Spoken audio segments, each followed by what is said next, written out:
Panchayat season 3 आ गया है और भाई हर तरफ इसकी चर्चा है। हमारे पास लोगों की और क्रिटिक्स की भी मतलब ढेरों प्रतिक्रियाएं हैं। तो आज हम इसी पर थोड़ी बातचीत करेंगे, समझने की कोशिश करते हैं कि इस बार फुलेरा गांव की कहानी में लोगों को क्या खास लगा और कहाँ शायद थोड़ी कमी महसूस हुई।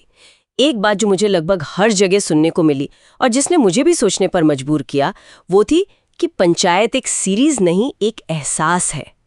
ये कमाल की बात है। इसका मतलब क्या है गहराई में? लगता है लोगों को इसकी वो सीधी सादी बिना मेलोड्रामा वाली कहानी है ना, वो पसंद आ रही है, जो असलियत के काफी करीब लगती है। बिल्कुल, और ये एहसास वाली बात काफी दिलचस्प है।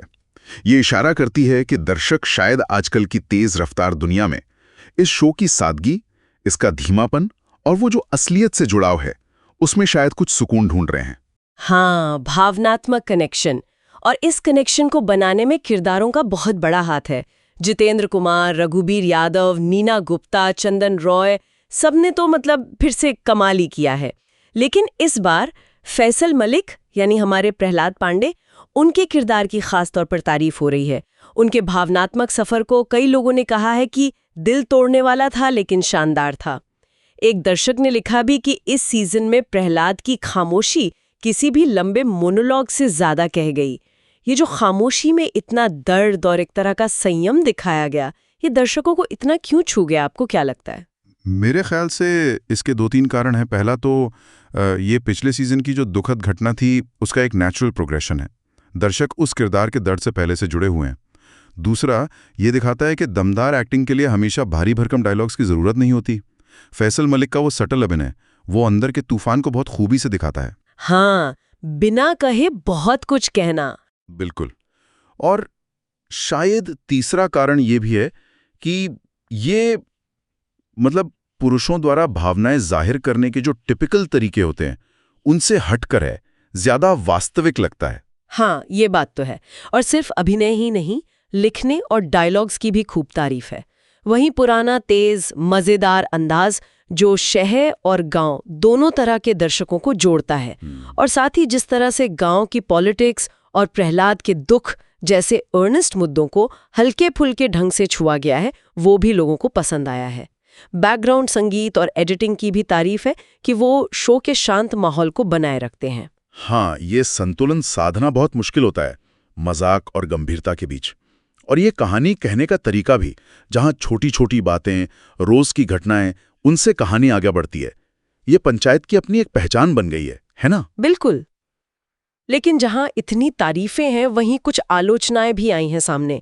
कई लोगों को लगा कि ये सीजन पिछले 2 के मुकाबले थोड़ा धीमा था। वो पहले जैसा पंच या कहानी में अचानक आने वाले मोड़ शायद वो मिस कर रहे थे। हाँ, ये एक जानी पहचानी चुनौती है। किसी भी सफल सीरीज के साथ ये होता है। जब कोई शो आगे बढ़ता है तो कहानी की अपनी एक रफ्तार होती है, लेकिन दर्शकों की उम्मीदें भी बढ़ जाती हैं। हो सकता है मेकर्स ने इस बार किरदारों के जो अंदरूनी दुनिया है और उनके रिश्ते, उनको डेवलप करने पर ज्यादा ध्यान दिया हो, बजाय तेज रफ्तार प्लॉट पर। ये मुमकिन है।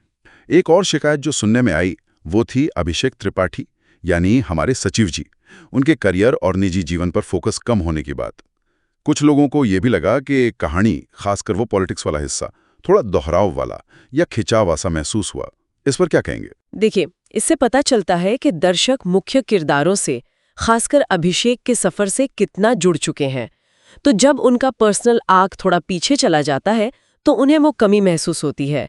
यहां तक दोहराव की बात है। हाँ, शायद ये मेकर्स के लिए एक संकेत है कि अगले सीजन में कहानी में कुछ और नए तत्व लाने होंगे, या शायद कुछ अप्रत्याशित मोड़, खासकर वो जो राजनीतिक दांवपेच वाला हिस्सा है उसमें। बिल्कुल। लेकिन इन कुछ आलोचनाओं के बावजूद अगर ओवरऑल देखें तो तस्वीर काफी सकारात्मक है। IMDb पर रेटिंग देख लीजिए, 8.5 से 9 के बीच चल रही है। गूगल ऑडियंस पोल में 90% से ज्यादा लोगों ने पसंद किया है। सोशल मीडिया पर तो खैर तारीफों की बाढ़ सी आई हुई है। भावनात्मक, वास्तविक, खूबसूरती से लिखा गया, और ये भी कि भारत को ऐसे और शोज की जरूरत है। ऐसी बातें बहुत आम हैं। तो सार यही निकलता है कि पंचायत सीजन 3 अपनी उस भावनात्मक ईमानदारी, किरदारों की गहराई और ग्रामीण जीवन के यथार्थ चित्रण के बल पर दर्शकों के दिलों में अपनी जगह बनाए रखने में कामयाब रहा है। हाँ, यह सच है कि कुछ दर्शकों को गति और कहानी के फोकस को लेकर सवाल जरूर थे, लेकिन शो का जो कोर एसेंस है, उसका वो एहसास, वो अब भी बरकरार है। ये वाकई दिलचस्प है कि कैसे एक इतनी सरल सी, बिना ज्यादा तामझाम वाली किरदारों पर आधारित कहानी आज के इस तेज रफ्तार वाले दौर में भी इतनी बड़ी हिट हो सकती है। जैसा एक दर्शक ने कहा, यह आपको हंसाता है, रुलाता है और सोचने पर मजबूर करता है, सब 30 मिनट में। कमाल है। और यही से एक विचार करने वाला सवाल उठता है। आज जब हम सुपरफास्ट कंटेंट, एक्शन और थ्रिलर के आदी हो रहे हैं, तब फुलेरा जैसे छोटे से गांव की ये धीमी रफ्तार वाली कहानी, जो सूक्ष्म मानवीय रिश्तों और रोजमर्रा की राजनीति पर केंद्रित है, इसकी ये जो अपार लोकप्रियता है, ये हमारी पसंद, हमारे समाज और मनोरंजन की बदलती परिभाषा के बारे में क्या कहती है? सोचने वाली बात है ना?